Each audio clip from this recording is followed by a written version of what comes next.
Hello, hello, and welcome back to Minotaur Hotel. This music looks a little bit quiet, so I'm going to turn that up just a little bit, I think. Yeah. So, Asteron just kind of like left.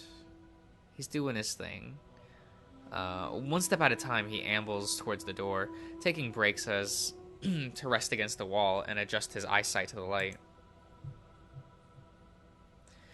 It takes a long time, but he leaves the room, the cold room, and makes his way to the infirmary. You follow him closely, making sure he doesn't trip or get hurt. His back is covered in bed sores. Against all odds, Asteron can indeed make it on his own. The infirmary is like looking into a period piece about the Second World War with an added layer of dust and rust.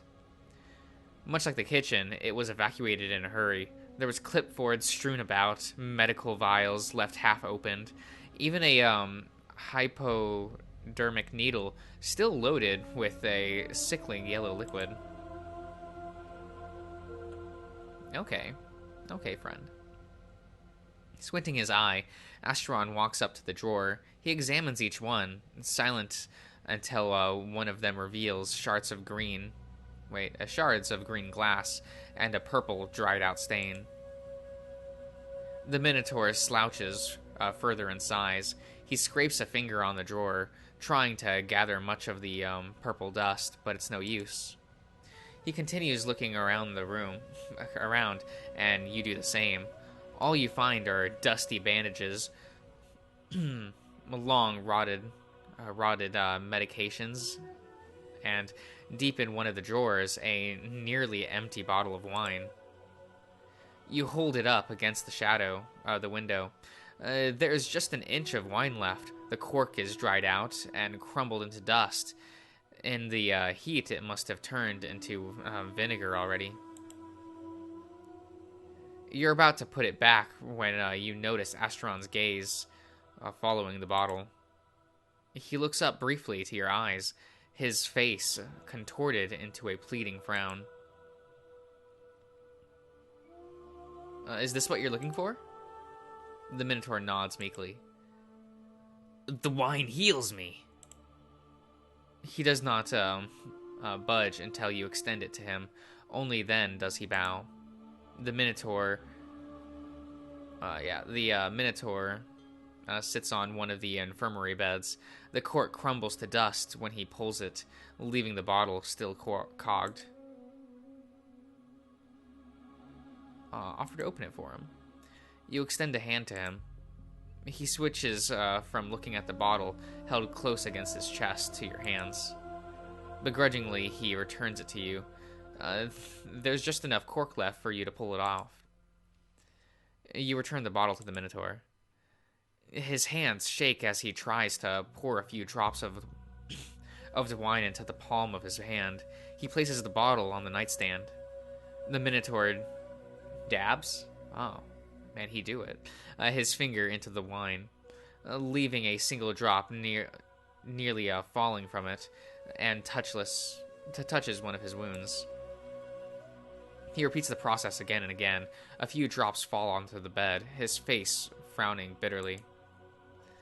When the handful of wine is nearly gone, he rubs his still wet hands on his exposed skull. It's only been a minute, but you can already notice some of the wounds healing. The Minotaur notices you watching. His lips, or what remains of them, curl into a proud half-smile. Yes, I can heal quite quickly, provided I have the wine for it. It is just a pity the full bottle I had stashed was broken. Asteron reaches a hand to his back. He flinches as he grazes one of the bed sores. Offered to spread the wine for him. Let me help you with that. You can't see. He drops his ears in defeat, knowing full well you were right. However, he extends the bottle back to you with a speed betraying his eagerness. His tail flicked to and fro behind him. You dab a piece of old gauze with the wine and get to work. The Minotaur's wounds have a black tinge to them. A dark oil seems to have accumulated on them, oozing down his back is clearly defining river. He flinches when the fabric touches his damaged skin, but pushes back against you at the same time. His wounds close quickly, in an almost unsettling speed. 5 minutes later, you've run out of wine, but it was enough to rid Astron of his most egregious bed sores. He lays a hand on his skull. I'll need a lot more wine for this. You ask if there is any other way you can help him. Astron has a shy curve on his lips when he looks up to you from the bed. His tail flicks to the left, to the right. He swings his hooves over the wall of the floor. When he speaks, his voice is is grave, however, and rumbles with sobriety. You've been too kind already, Master. It would be terribly unfitting of a keeper to impose a task onto his master, let alone as many as you've aided me with so far. His one remaining eye is half closed. Oh man, I'm sorry, I'm looking at the recording, and I'm like, why can I not get that other end of the screen? It just always has that black bar, no matter how I try to adjust it on the left side. Like, I don't know. Oh, that's...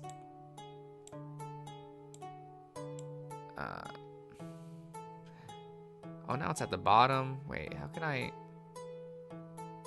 Sorry, guys.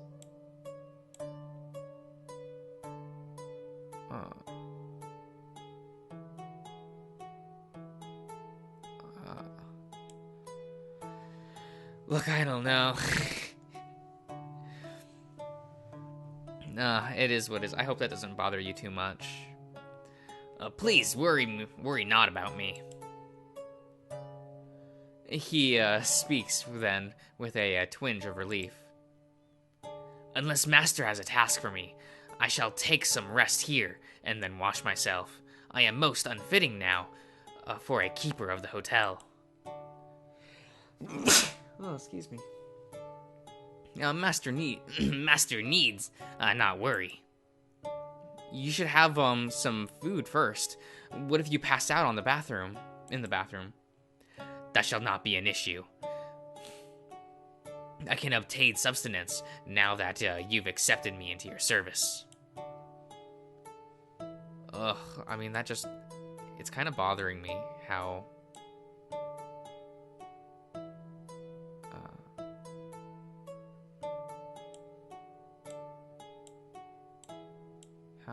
No? Because I can't full screen the game because reasons.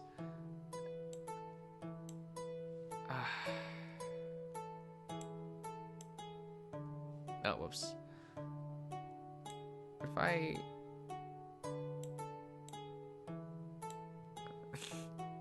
What if I do this terrible idea and...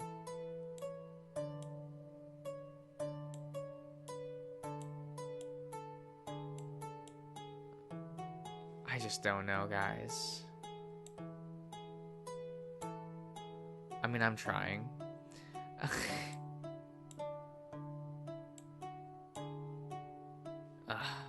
It's like the bottom and left side, no matter how I adjust it, it just doesn't... I don't know. The Master commands the labyrinth, and through the oath you have bequeathed. That's it. Me, some of your power. I shall not go hungry again. There is much I can gladly teach you about the labyrinth, Master. It shall tend to your needs, if you know how to lead it. Observe. For half a second, it's as if the entire world blinks around you, and your mind goes blank along with it. Now Asteron has in his hands an overflowing a bunch of grapes. Do you like grapes? I hope these are to your liking. You hesitate before accepting food from him. Shouldn't he be the one eating first? The master eats first. Only then may the keeper feed. Regardless, master has been kind to me, and I would be happy to share with thee. The Minotaur seems eager to have you taste the grapes. They are impossibly sweet, but you only take a few, so he may start eating. He flicks his ears and tails at your enjoyment, and then starts wolfing down the grapes. He barely looks up to you now. As soon as he's run out of grapes, a new bunch appear in his hands, then a cup of water and more fruit still. When he does finally look up to you, he slows down and tries to clean his muzzle of all of the juicy bits. His eyes betray a tinge of self-consciousness. I am sorry. I am more a beast than I am man. Sometimes it gets the better of me. I should not be so brutish around master. Although, in my defense, my table manners are excellent when I have the benefit of not being starved. He cracks a half smile. Even naked, with a disfigured muzzle covered with grape juice, Asteron looks up to you with a noble-like posture. His back is straight, and his shoulders shift slightly to a broader stance. There's a tinge of pride in his barely noticeable smile, the small joy of having kept his dignity even in impossibly harsh circumstances.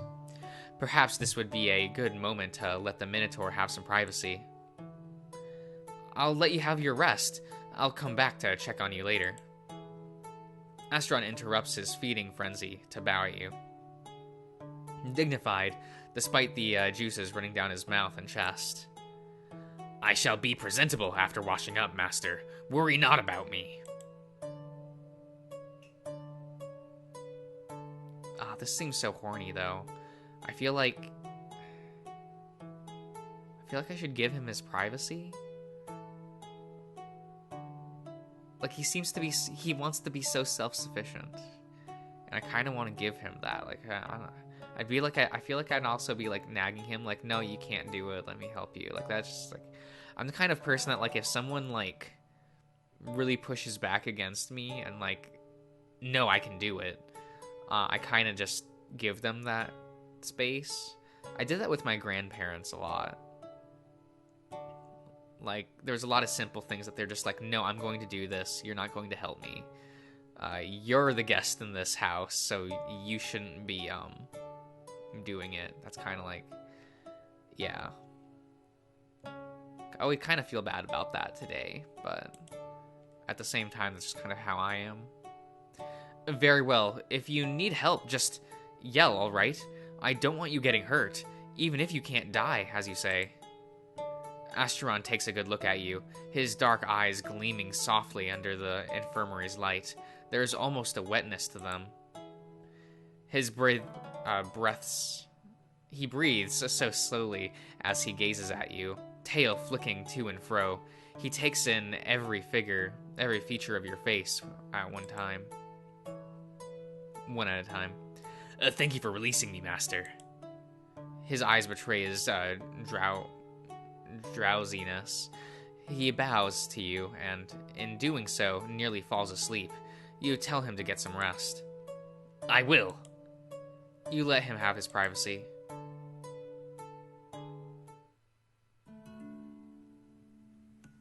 Drink your sorrow away? Okay, that doesn't seem ominous. You're back in the ruined hallway. It stretches into the lobby and further into the hotel. Up ahead, something catches your eye. A leather-bound volume, not too different from the check-in register you found in the reception office, has been carelessly thrown on the floor. A cursory look revealing most of the pages has been torn out, but the cover's backside contains something written in the same script from the deed. The glyph shifts and twists under your gaze, marching into place the harder you look. After a few minutes, however, it turns uncomfortably, as if your mind was being drilled by the paper. You take a seat as the lounge's bar, just a foot away from the green glass shards scattered over top the purple stain. You lose yourself in deciphering the script. Asteron's sentence. Hereby the gods of Olympus sentence the prisoner Asteron to the eternal damnation for his meekness or in cowardice in the face of adversity. With the sentence, his prison is created, a labyrinth born of the gods. Itcher? I don't know, guys. The labyrinth shall welcome lost mortals with nowhere to go. Among them, a jailer will be picked to command and rewrite the realm.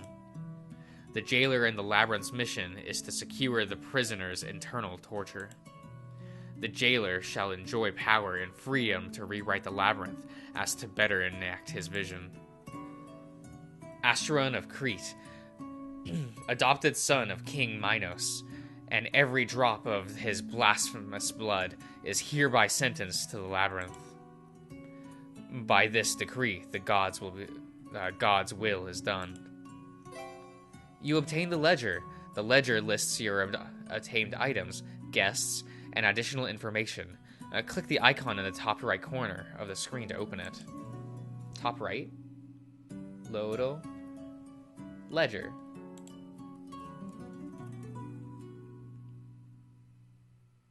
Interesting. The light around you has shifted. You look back to the garden, and the sun is already setting. Time passes in a flash, and now the clop of hooves on marble floor echoes through the corridor. The Minotaur enters the lounge, sees you, and bows. Greet him.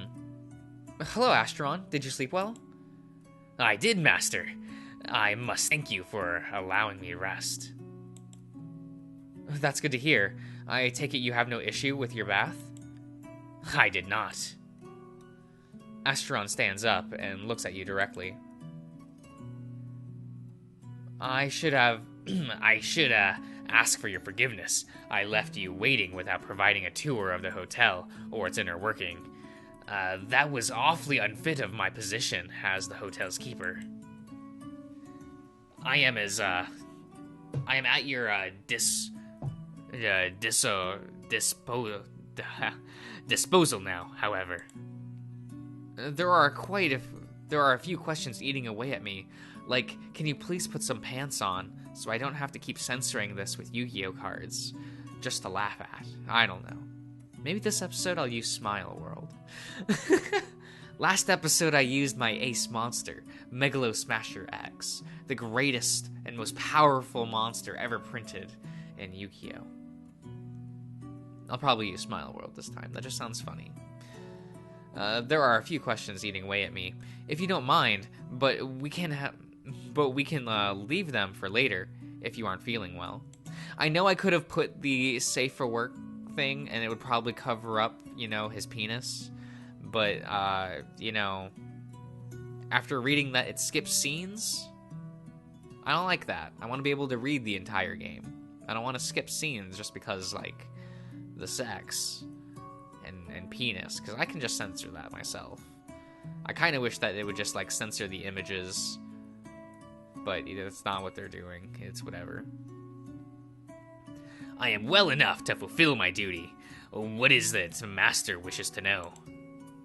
Well, to start off, how are you feeling? Yeah, you know what? How are you feeling? Well, I'll admit, I'm a little worried about you. How are you feeling? Was the shower enjoyable? The Minotaur shifts his gaze, trying to read your expression and tone. looking for a tinge of irony or perhaps malice. I am well.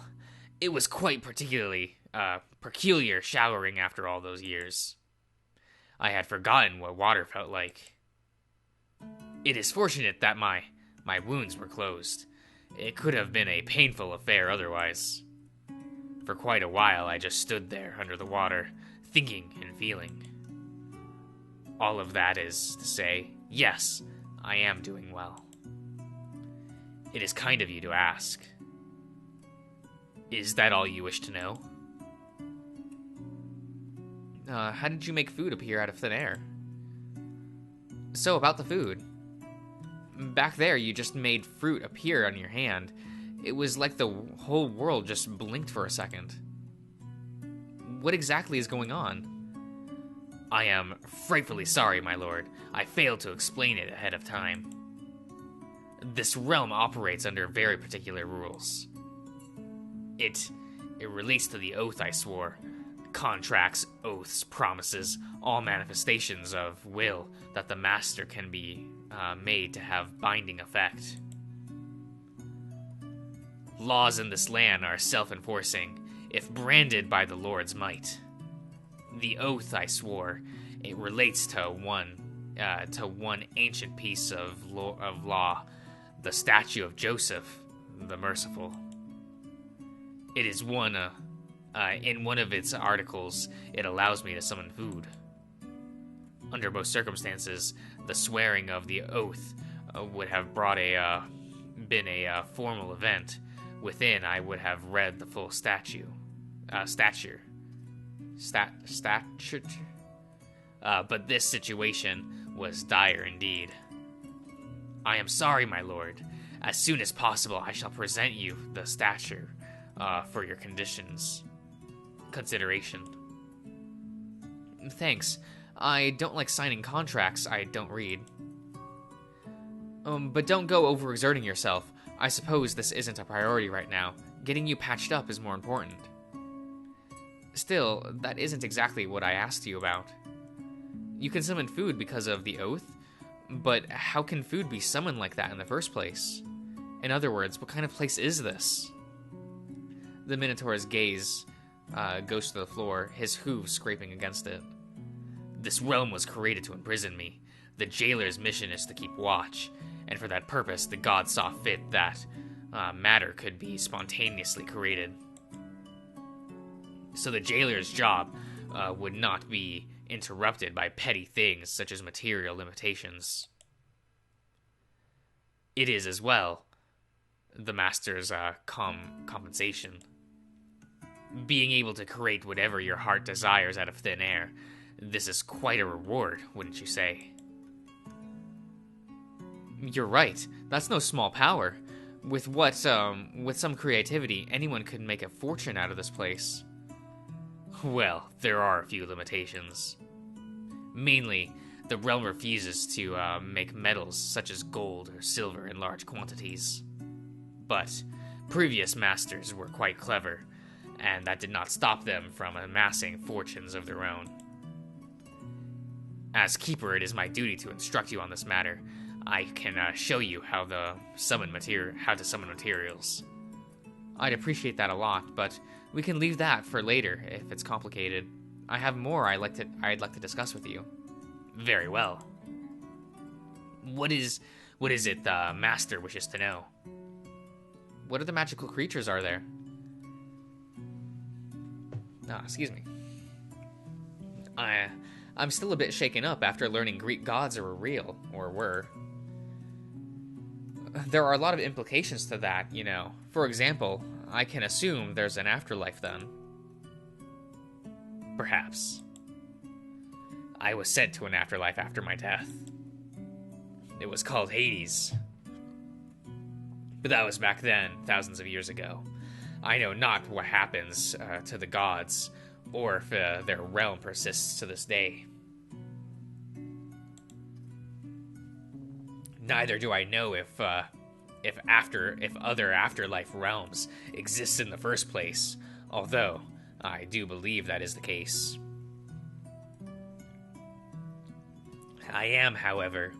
I am aware, however, that the worship of the Olympians has long gone out of favor. If Master would entertain my curiosity, is it still so? No one worships them, no. It's a dead religion, that's for sure.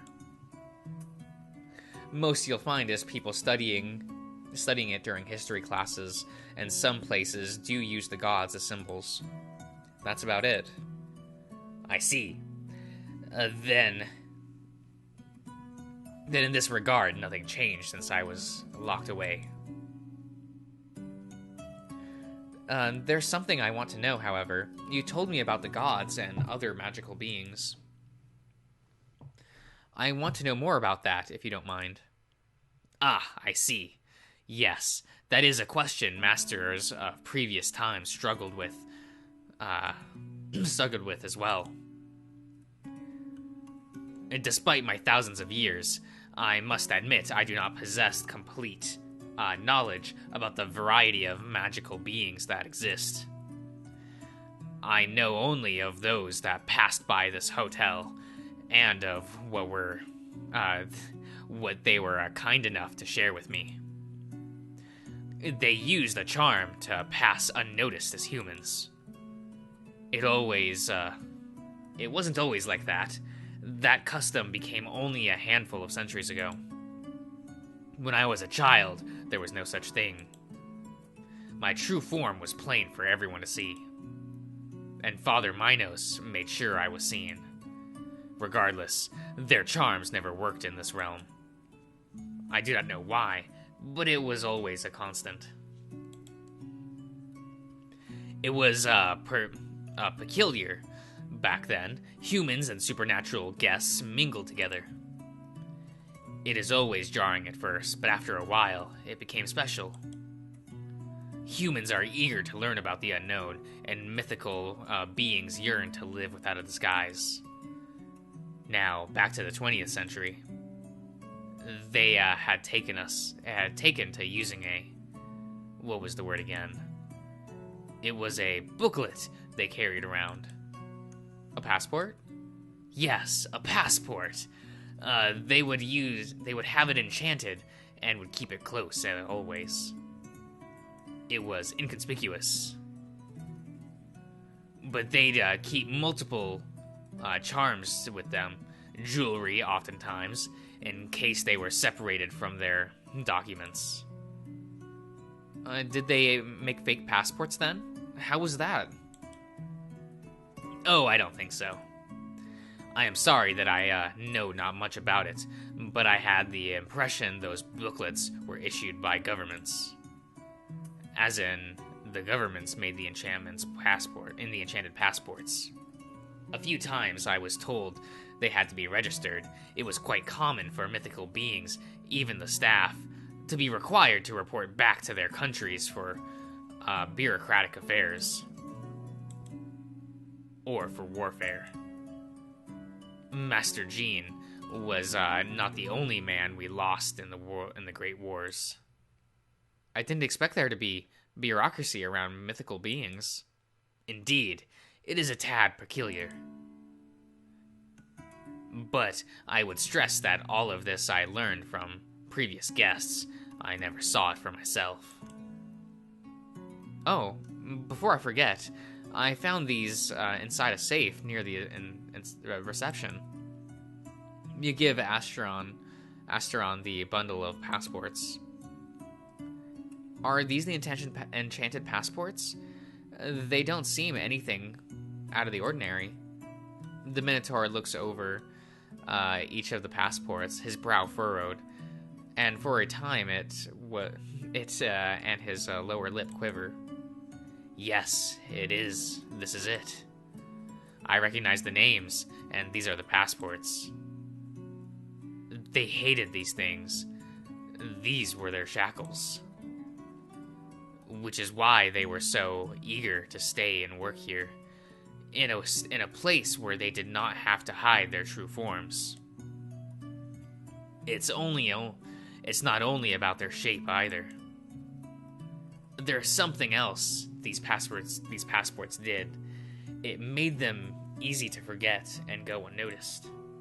Again, I never witnessed it myself, but often I was told it was terribly difficult to make friends, establish relationships, when your loved ones are prone to forgetting you ever existed. That sounds rough, to say the least. There's must be a that must be a lonely existence. Theirs must be a lonely existence. Asteron thinks it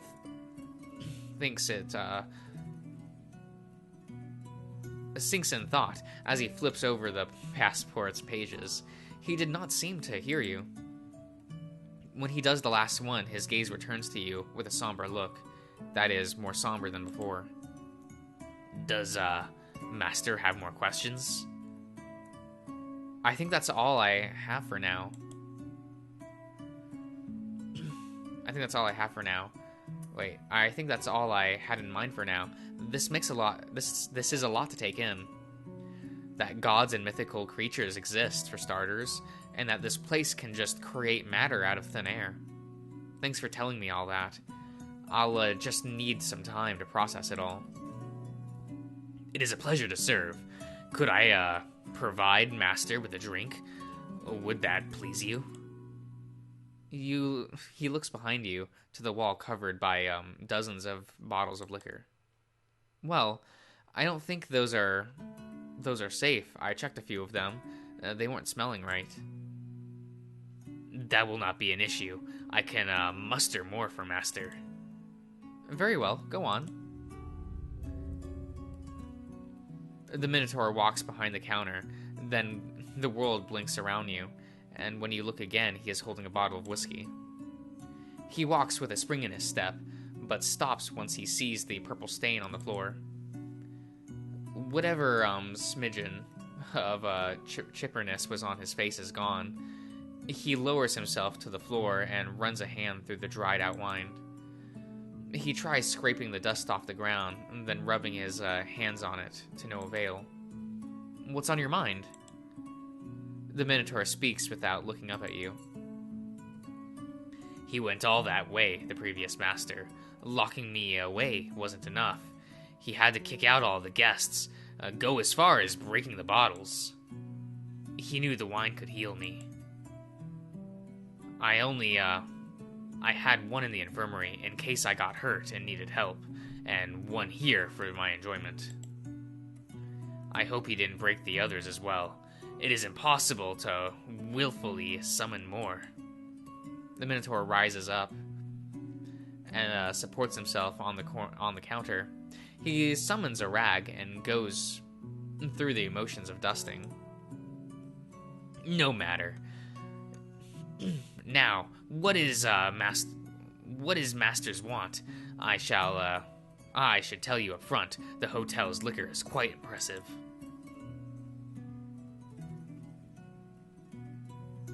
Ask where you can find the one. I'm not a drinker, so I don't really care.